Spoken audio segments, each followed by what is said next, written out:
Welcome to the Jungian Anthology Podcast, analytical psychology seminars from the C. G. Jung Institute of Chicago. The Archetypal Realities of Everyday Life with Anthony Stevens, MD. This episode is part one of the series, The Archetypal Realities of Everyday Life.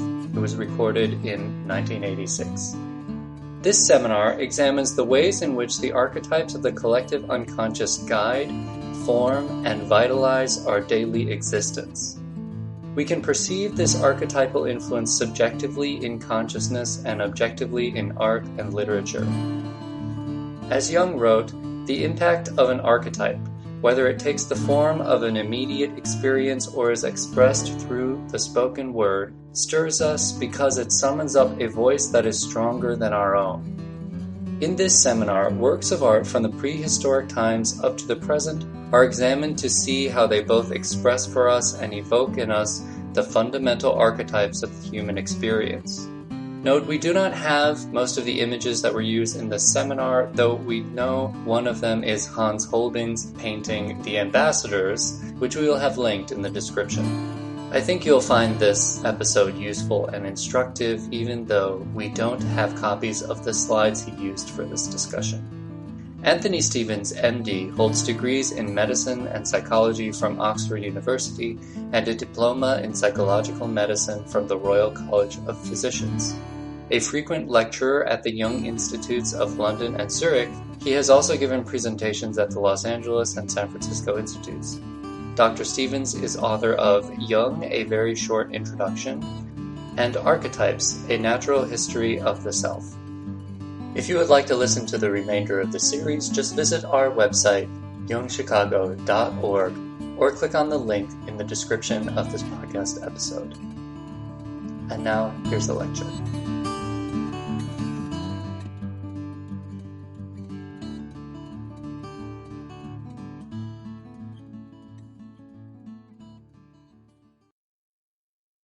The subject, the archetypal reality of everyday life, I chose to talk about because it seems to me that so many people have an idea that archetypes are esoteric things and that they are confined to things like mandalas and the wise old man and the anima and the animus.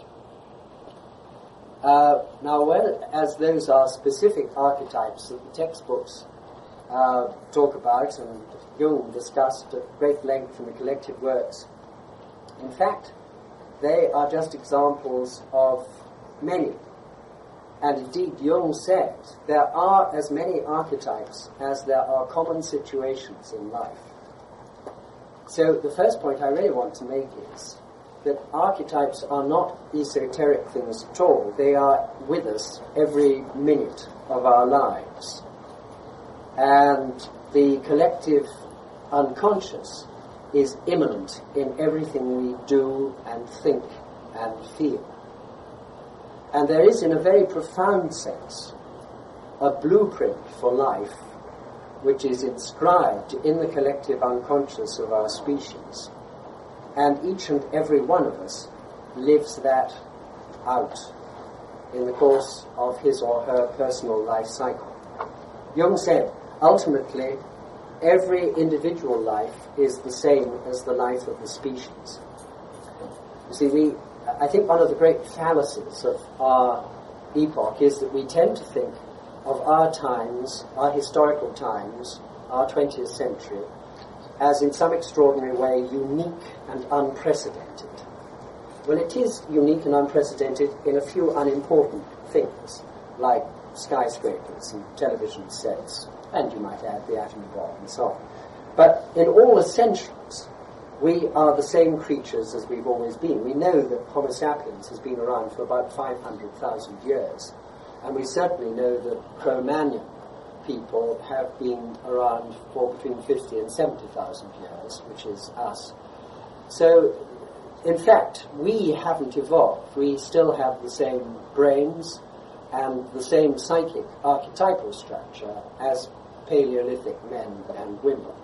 So when we think about archetypes, we really have to take that immensely wide, almost eternal vision of our species and see that all the crucial facts of human life, being born, being mothered, exploring the environment, acquiring language, playing in the peer group, approaching puberty, passing through puberty into adolescence, being initiated, reaching the point where one adopts an important role in the economy of the tribe or of the community, mating, child rearing, passing on into maturity, advanced maturity and old age. These crucial experiences, which we all share, have been the lot of all human beings ever since our species began. So that the crucial experiences of life are really fundamentally the same. All that we do is, each and every one of us, work out our own set of variations on these basic archetypal themes. Now, these are all points which I make in my book, Archetypes, and there I tend to look at it very much from the point of view of patterns of behavior, simply because I was very much at pains to draw the great similarities which there are between Jung's theory of the collective unconscious and archetypes of the collective unconscious and other people like the ethologists, like Konrad Lorenz, and people like Noam Chomsky in linguistics, and people like Robin Fox and Lionel Tiger in anthropology, who are all using essentially the same sort of concepts that we are using in Jungian psychology, but they never give any credit to Jung for it, although he was really first on the scene. They all think of him as a weird kind of mystic who didn't really have anything of any scientific importance to say. And the point that I'm very much at pains to make in that book is that really he anticipated the lot of them, and that they are really making use of a fundamentally Jungian idea in all their work. And that Jung's ideas in many ways went a great deal deeper than the hypotheses that these people are working with. Now, as I say, there I was concerned in archetypes very much with patterns of behavior. But archetypes, of course, manifest themselves in images and ideas and emotions and symbols, which tend to crop up all over the world at different times in history. And that is the subjective level. The objective level is in behavior and speech, but the subjective level is much more at the symbolical level. And that too can become objectified in art. And this is why this morning I'm approaching the archetypes of life, the whole life sequence, through art, because this is one way in which our private symbols get objectified by the artist, and so we can all share them. This realization that archetypes are everywhere, the collective unconscious is everywhere, and one's all the time living through archetypal expressions, people often experience as something like of a shock, rather like Monsieur Jourdain in Molière's play Le Bourgeois Gentilhomme, when he discovers that for 40 years he's been speaking prose. And he says, what, when I say, Nicole, bring me my slippers and where is my nightcap, am I speaking prose? He says. Well, in fact, he is. And he's also using two symbols of comfort and repose. Now, I'm not saying that there is a nightcap archetype or a slipper archetype, but what I am saying is that there is an archetypal imperative that all human beings share, and they always have shared, to spend between 6 and 8 hours out of every 24 asleep. There's also another archetypal imperative that all human beings share, and which they share with all mammals, and that is to seek out comfort and warmth and shelter. Now, these symbols, like nightcap and slippers, move us because they touch those archetypes. They derive their meaning and their quality because they are related by association, symbolically, with those archetypes. So the first point I really want to make is that the self, the coordinating nucleus of the entire psyche, the whole psychic structure, if you like, is there at birth. And it goes on developing throughout life. And that is the kind of background to the individuation process. Now, obviously, the more consciously aware we are of that evolution of the self as we pass through the life cycle, the more we are advancing the individuation process. But the individuation process goes on whether we participate in it or not, just as dreams have the greatest significance and importance, whether we remember them, whether we write them down, whether we analyze them, whether we take them to sessions. It's quite clear that if we deprive human beings in a laboratory of dream sleep, they go balmy within about 3 or 4 days. So we know that dreams are fundamentally important. So these things are going on, and they are maintaining psychic balance and growth, whether we are conscious of the process or not. What happens when we become conscious of it is that we heighten the effect of the symbol on our conscious personality. In other words, we are deliberately participating in the phylogenetic pattern for life. And we are experiencing our evolution, our phylogeny as a species, in our own individual lifetime. I think many people can very often remember when they became aware of the self as a pre-existent in themselves. I'll tell you very briefly how it happened to me when I was about 4 or 5. I'd been put to bed by my mother and tucked up, and I wasn't sleepy. And I think she must have said something particularly loving to me as she left. And there was sort of a kind of warm glow, a kind of happiness. And then I suddenly realized that I was me, and that I belonged to me, and that I'd always been here. And now suddenly I recognized it. That my whole personality, my whole mind, my whole being, my whole existence had been here all along, and now suddenly I had come to realize it. Now it's in this way that the ego suddenly recognizes the self, that pre-existent structure which had been there all along.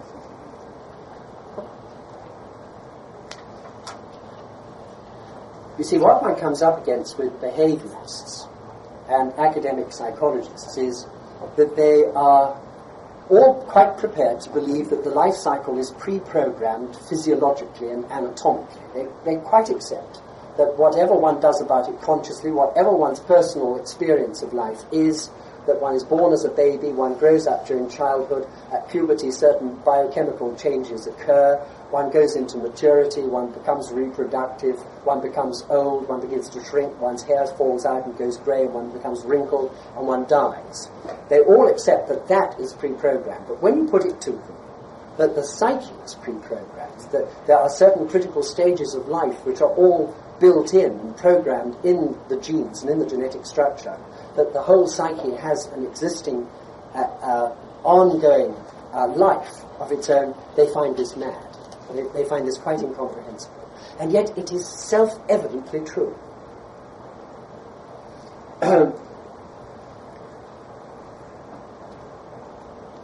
So really what I'm saying is that the human individual is certainly not a tabula rasa or a blank slate.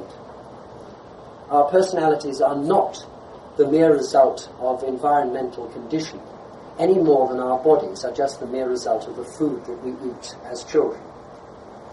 And what absolutely fascinates me is the way in which the micro-history of the individual is grafted on to the macro-history of the species.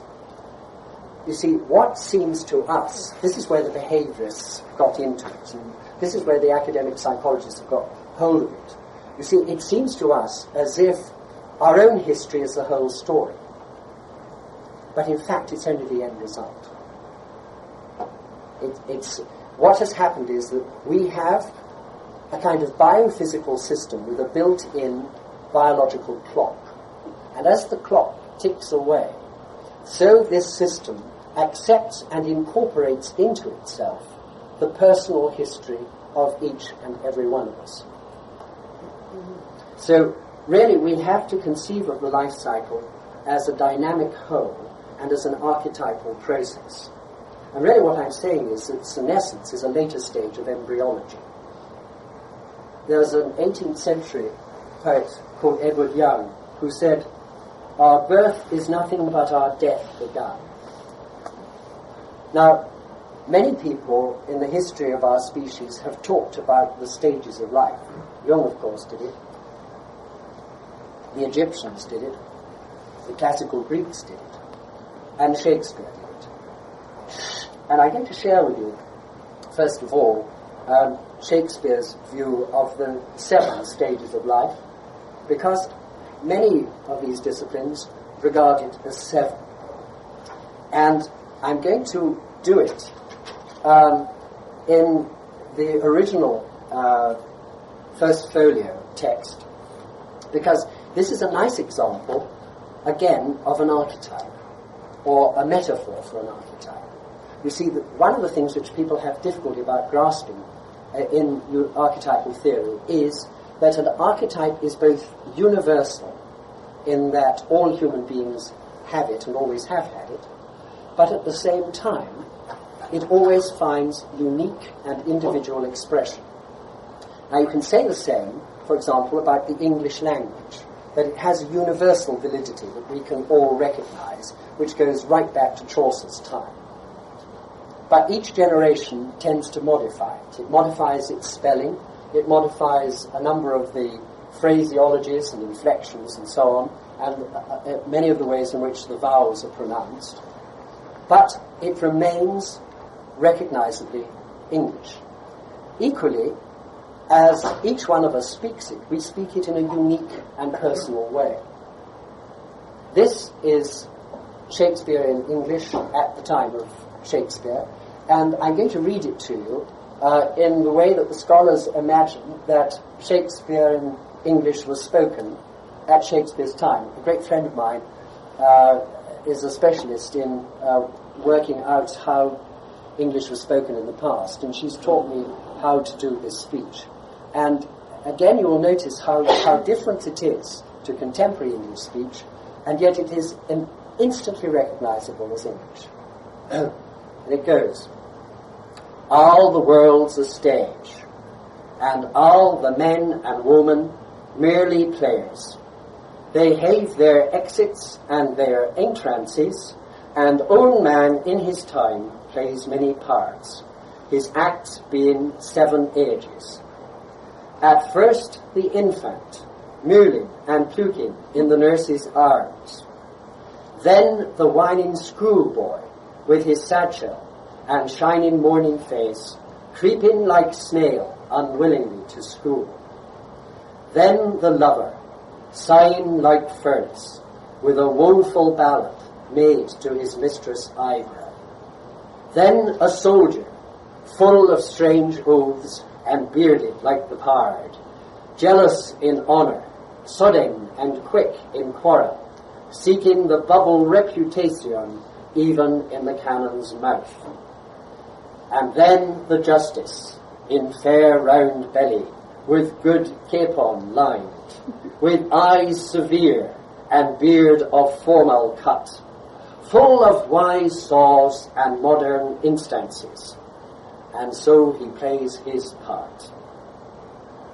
The 6th age shifts into the lean and slippered pantaloon, with spectacles on nose and pouch on side, his youthful hose well saved, a world too wide for his shrunk shank, and his big manly voice turning again toward childish treble, pipes and whistles in his sound.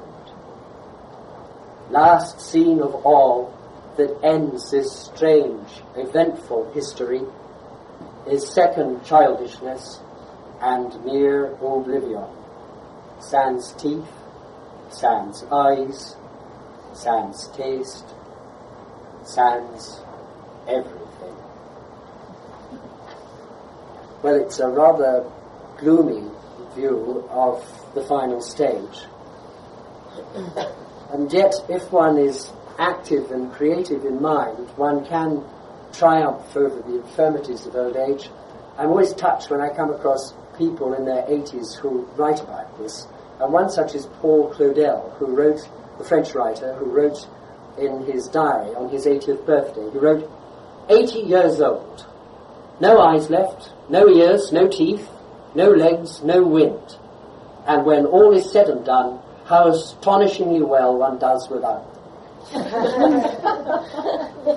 And I came across a letter way back in the early 70s in an English paper from a woman who wrote to the editor, and she said, in the course of a conversation with C.G. Jung in 1951, when he was 76, I asked him if he would give me a message for the elderly people that I was looking after at the time. He said, tell them to live each day as if they'll be here for another 100 years. Then they will really live to the end. Well, this notion of 7 stages also crops up, as I said, in Egypt and Mesopotamia, and you find on the walls of tombs the ladder of 7 rungs. And this relates not only to the afterlife, but to this life as well. And the same symbolism, of course, occurs in alchemy, in the 7 steps that the king and queen ascend to the water bath where they perform their conjunctive. So it seems that human beings have always conceived of the life cycle as essentially something predetermined and occurring in stages. And the sort of phrase that you come across in many languages, particularly amongst ordinary folk people, is, it is written, or it's all meant. So that everything that happens to us is very often experienced as somehow intended. That it's controlled by an unseen hand operating mysteriously behind the scenes. Now, Jung, as you know, was terribly aware of this throughout the course of his own life. And really the whole of Memories, Dreams and Reflections is about this sense of a deeper self, what he called his number 2, which really was living his life, so that he felt almost he didn't live, but he was lived by something profounder and greater and wiser and much more important than his puny ego. Let me just quote one bit. Comes in page 48. He says, from the beginning I had a sense of destiny, as though my life was assigned to me by fate and had to be fulfilled. This gave me an inner security, and though I could never prove it to myself, it proved itself to me.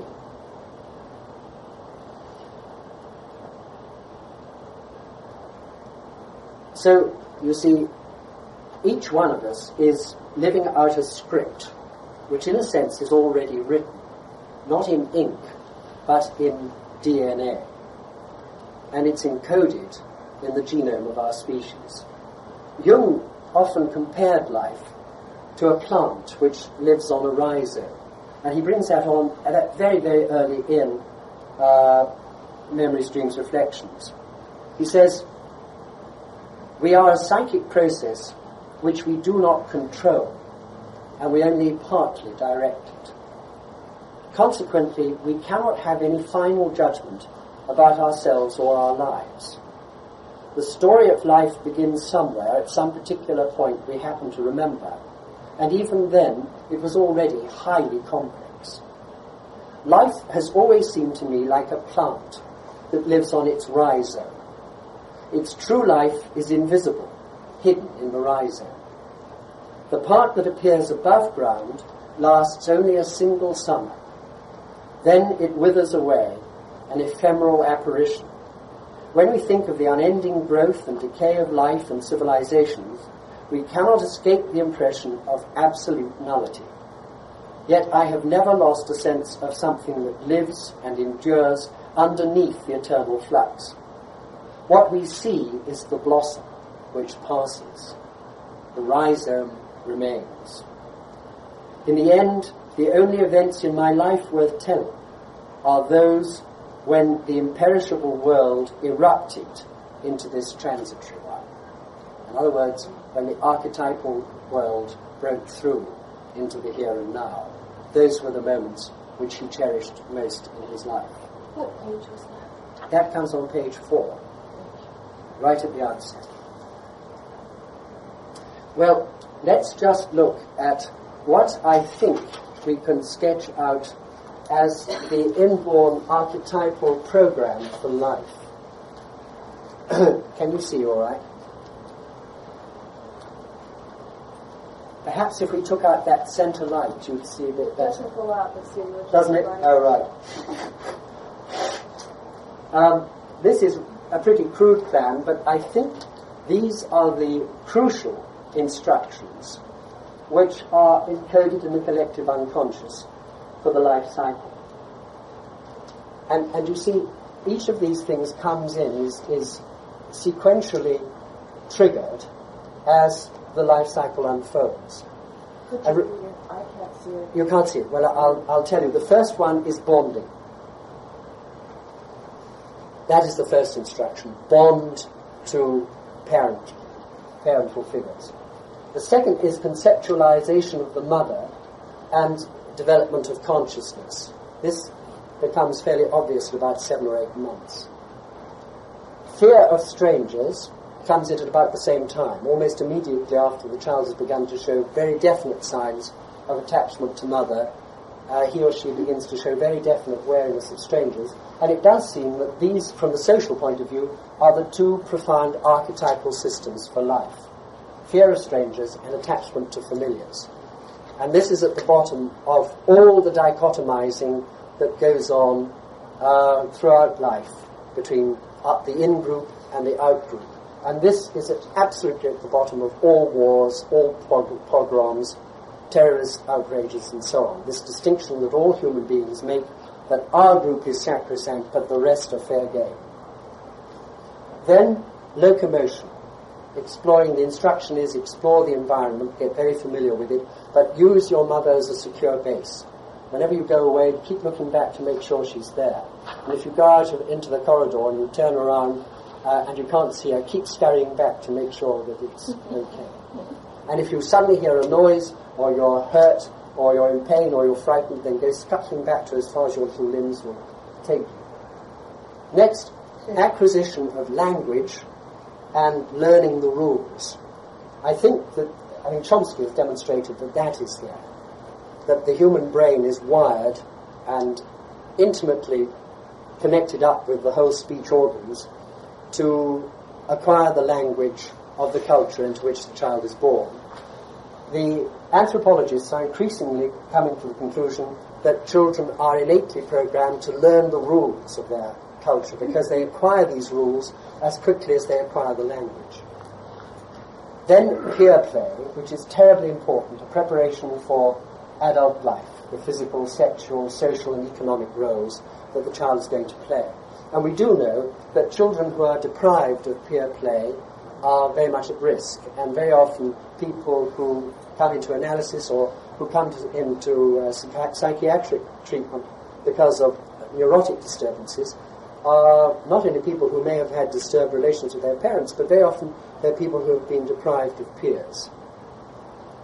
Next, a very important thing is story, in that all children adore stories, and in all cultures they are told stories, and these too are a wonderful preparation to meet the challenges of life. Then puberty initiation. All cultures, it seems, do it for boys. Not so many do it for girls, but quite a number do. And very often vocational and puberty initiation are linked, so that a boy is not only initiated as a man, but he's also initiated as a hunter or a warrior, or as a shaman. And then mating, courting, mating, marriage, parenthood. Advanced maturity, when the cultural contribution tends to be made. Old age, and the preparation for death, and death itself. All that is built in to the life cycle. Now, that is the inborn archetypal program, but as you can see, each of these stages makes very definite demands of the on the environment. And so we have now to look at the demands which the archetypal program makes on the environment if this whole story is to unfold.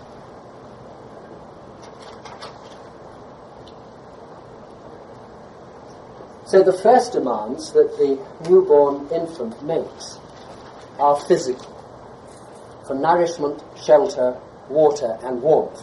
If any of these are denied him or her, then the whole story is aborted at that stage. But if those are there in adequate measure, then the next demand is for family, for parents and for peers. And then space for exploration and psychophysical development, security from enemies and predators, then community and culture to provide language, initiation, status, myth and religion. And myth and religion are terribly important because they provide the values, the codes of behavior, the rules, the explanations, how things began, where we all came from, why our tribe is the most important tribe in the world, why we have a special relationship with the gods, and rituals, the ways in which we relate to the seasons and to the universe and to the gods, and the tradition, which in pre-literate societies is indispensable if the community is to survive. Then economy and defense, which for 99.5% of our existence has been hunting, gathering and warfare. And then finally the second family, that is to say the mate and the children, which are then reared. Those then are the demands which the archetypal program makes on the environment. And then you see what I'm saying is that the self, as it goes through these stages, is itself evolving. So I'm saying that the self aged 60 is different from the self aged 40, or the self aged 15, or the self aged 2.5. Whether or not we are actively, consciously participating in our individuation. The self grows whatever we do about it. Jung said a lovely thing. He said, the goal of old age is not senility, but wisdom.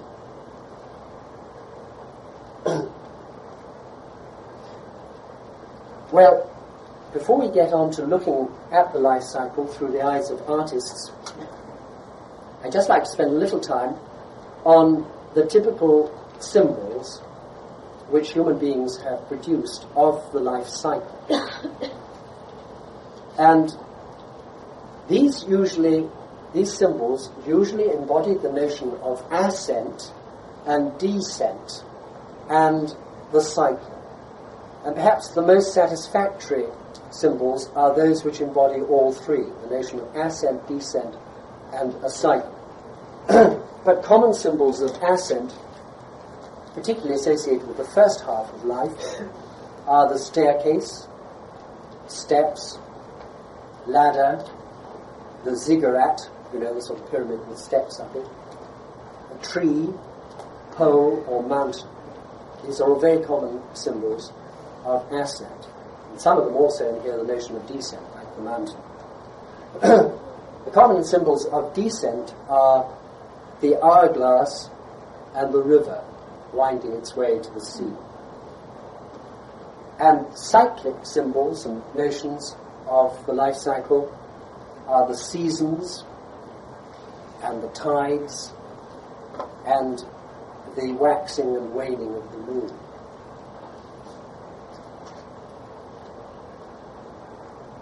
The parabola of a missile is another symbol which Jung sometimes used. You know the paintings and drawings of Escher. Well, this is something that preoccupied him always. And here you see a typical one. You've got the idea of the circle, the cycle. You've got the idea of ascent and descent. And typical Escher, you don't really know whether you're going up or you're coming down, if you look at this. And it's not a very life-enhancing, it's a very left hemispheric view of what the life cycle is about. Look at these poor creatures marching around and around and around in this endless tramp, rather like prisoners in an exercise yard. There's not very much life in that symbol. It's a very characteristic 20th century symbol. The earlier symbols are far, far richer than that.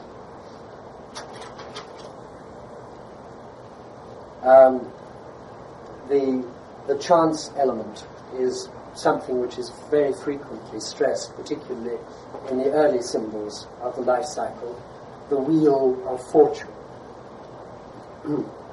Another thing which is often emphasized is the brevity of the life cycle. The Venerable Bede, the theologian the British theologian of the 8th century, was once asked by his king to describe really what human life was like.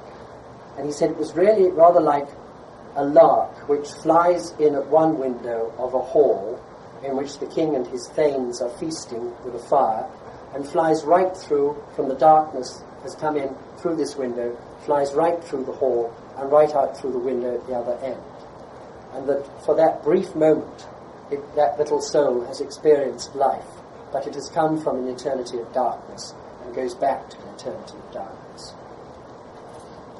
Nabokov, the novelist, had a similar notion. He said, "Our existence is but a brief crack of light between two eternities of darkness." And on a lighter note, Elsa Maxwell, the society hostess, had much the same idea. She said, "Life is a party. You join after it's started and you leave before it's finished." Another idea of fortune is the lottery, that life is a game of cards, that the hand you are dealt represents determinism. But the way you play the hand is to a certain extent up to you. Another image which pays due respect to the chances of life is the journey. Life, if you like, as a one-way street. Another image is of life as a meter rule along which a slide moves. And the ego moves like the slide along this rule from the beginning to the end, measuring off the stages as one goes through it.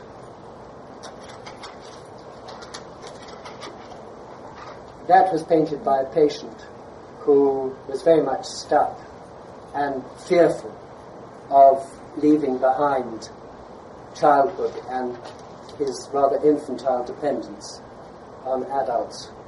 And he drew that early in his analysis. And it shows his reluctance and his hesitation to embark on life. He wanted to chicken out of the life cycle. Okay, well now let's go and look at some paintings. You see, one of the things which differentiates us from other mammals, there are not many things. I think we've got much, much more in common than we have things which distinguish us from. But one of the things we have is our awareness of the fact that time is passing and that we all share the same doom. And this is a terribly interesting painting for all kinds of reasons. I don't know, do any of you know it? Do any of you recognize it? It's painted by Hans Holbein, the younger, who was court painter to King Henry VIII. And we know a great deal about this painting and about the sitters.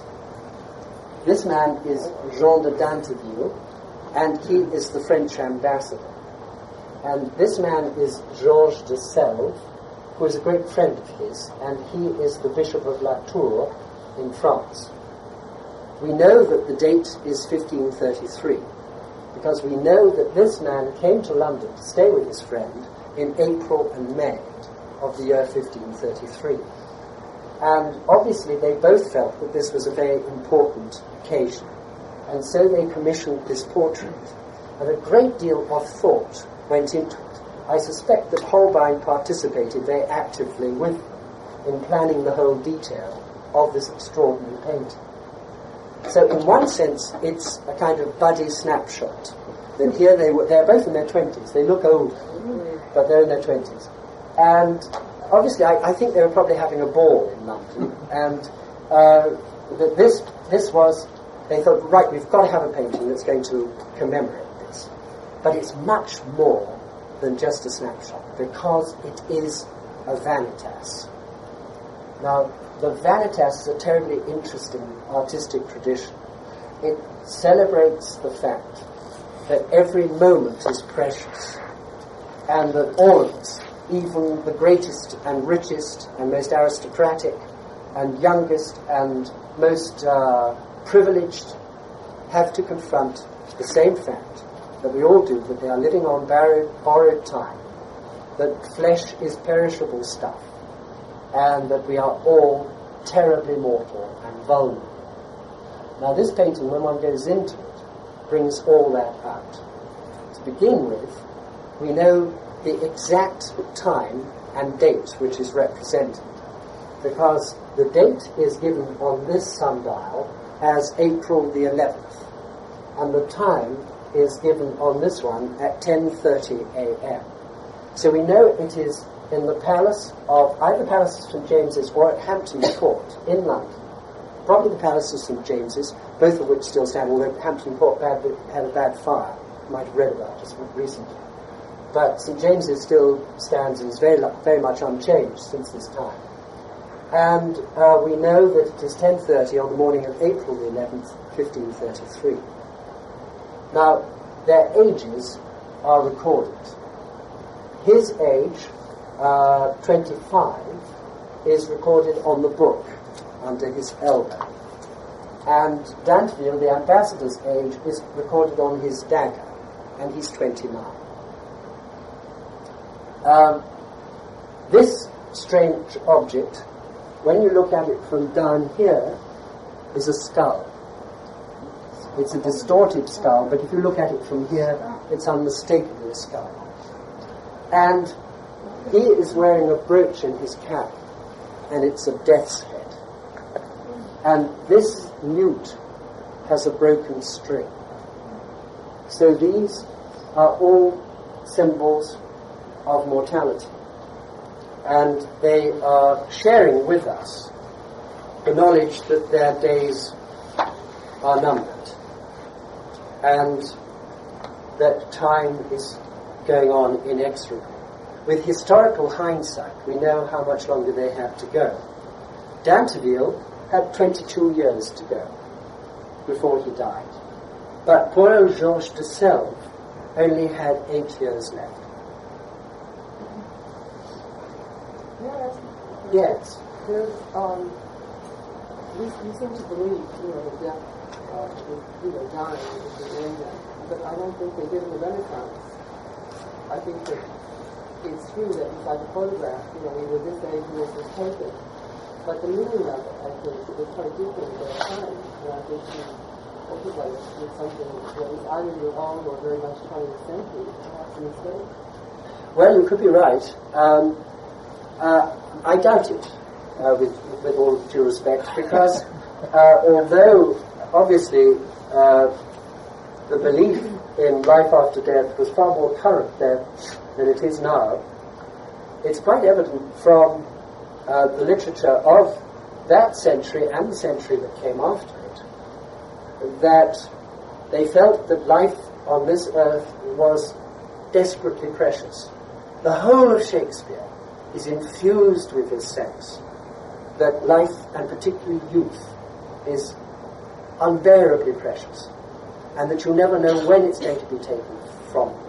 And there is very much the notion around it, it's also in the metaphysical poets, that although they all subscribe to the notion of eternal life, the feeling that one gets from the literature of the time is that they don't really want to go and confront the day of judgment a day earlier than they have to. In other words, I feel that their hold on the life of the present was every bit as strong, in some cases, I think, much stronger than ours. But you could be right. I mean, that is a point that one has to consider. So, you see, this painting is an attempt to stop time in its tracks. And I think that that is something that at various stages in our lives, we all have a feeling that we want to do.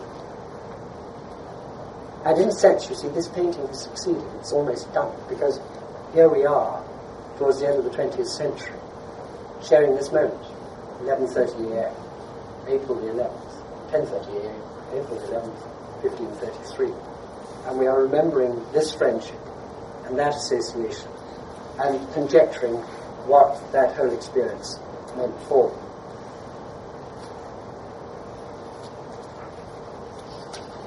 Well, let's now begin the odyssey through the life cycle. And, or should we stop? Do you want a little break before we actually, perhaps we should have a little break, and then we will really get into the life cycle through the eyes of the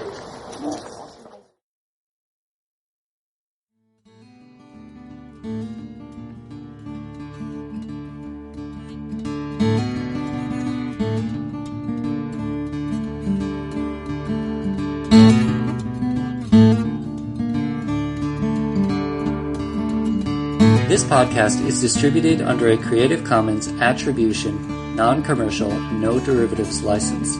Share it all you like as long as you maintain the attribution to the speaker, but please do not change it or sell it.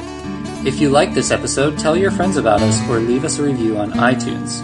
For more information about classes, training programs, videos, audio, this podcast, or to find a Jungian analyst near you, visit our website, www.jungchicago.org.